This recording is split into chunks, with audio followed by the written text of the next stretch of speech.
Welcome back, friends. Today we are going to be talking about LOIs, which stands for letters of intent for those who don't speak fluent real estate. And LOIs are just that. They are a letter to express your intent. In our world, you're probably going to see LOIs in two forms. The first form, you're probably going to see an LOI from tenants if you're leasing out space to them. A lot of times, when tenants like your space, they're going to whip up an LOI with all the terms that they are going to offer you in order to lease your space. In the second form, you're probably going to be dealing with LOIs a lot when you are looking to acquire properties. So let's say you've got your eye on a property and you're ready to make the move. You're ready to buy this thing. What's your first step? That's right. You're going to whip up something called an LOI. This little piece of paper is going to be your ticket to starting the conversation with the seller. First things first, what's the point of an LOI? So you're probably thinking, why the hell do I need to get a letter printed out, typed up, signed, etc., in order just to talk to the seller or express my interest in buying this property? Well, in competitive markets, a lot of people are going to be reaching out to these sellers, right? So this is kind of a way for them to gauge all the offers that are coming in without having to be on the phone for endless hours. So think of an LOI as pretty much setting the stage for your proposed deal. It's going to outline all the basic terms and conditions, and it's usually going to be non-binding. And although it's non-binding, it's going to signify your commitment to the deal. It's pretty much like you saying, hey, I'm serious about this. Plus, it brings a little bit of order and clarity to the negotiation process.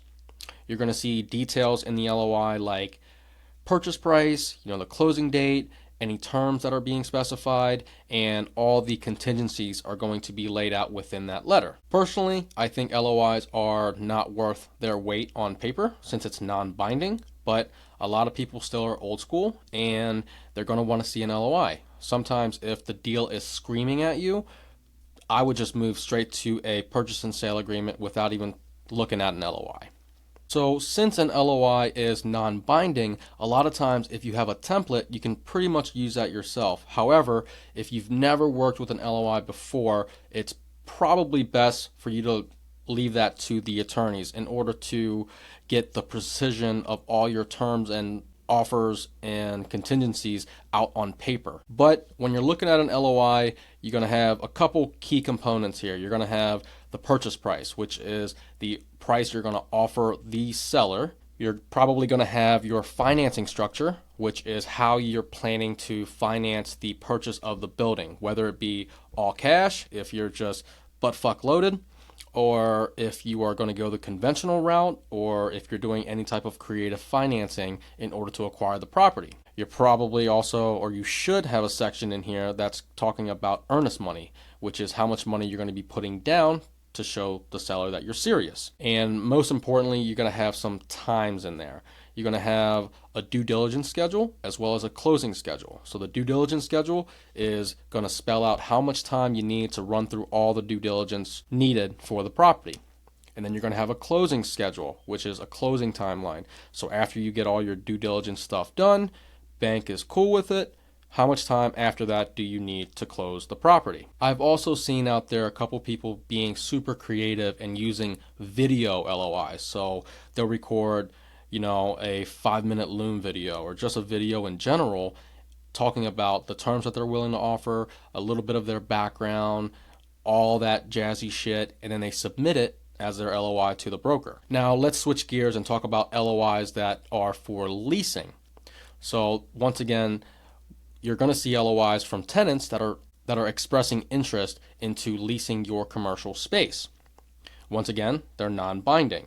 So on an LOI for lease, you're probably going to find a few things here as well. You're going to find the tenant's name, the landlord's name, the property address, description of the space being leased, how many square footage, what unit it is or the address, what they're going to be using the space for, how long they're willing to lease the space for, any options or renewals that they want, any rent increases that they're willing to do, and importantly, you got to have the rent amount, how often they're going to be paying that rent, or if they're actually asking for any concessions.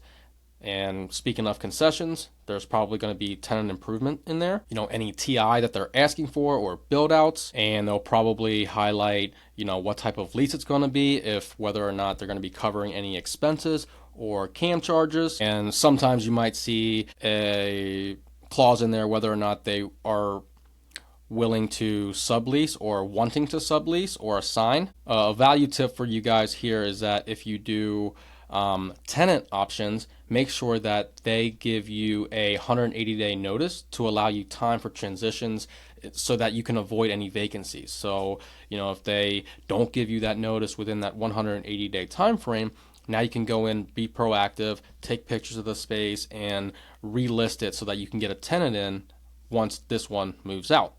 You're probably wondering what happens after you submit your LOI. Well, you pretty much got a few options or steps that follow that. So if your LOI is accepted, you're going to be moving on to the purchase and sale agreement. So it's going to get a little bit beefier on the PSA to where you're going to highlight all the details of the deal. Now you can also get rejected. So if you do, it's not the end of the world.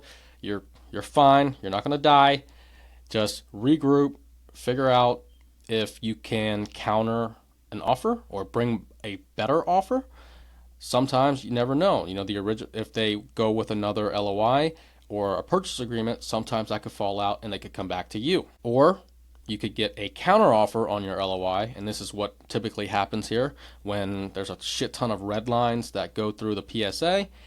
This is where the negotiation piece is going to start. You're going to have to update your calculators, your underwriting models to see if the new numbers work, and you can go back to accepting their offer or counter again based on the terms that you need. Sometimes they might say, I want a best and final offer. And this happens a lot of times when they have a ton of offers out there. Like if there's multiple buyers sending out offers, the seller's going to ask the broker to tell you and all the other supposed bidders to submit their best and final offer. This is pretty much like the ultimate showdown. And once that happens, they're going to look at your offer, and once again, they can either accept, counter, or reject. If they accept your offer, you're probably going to be moving into another stage that is the best and final seller call.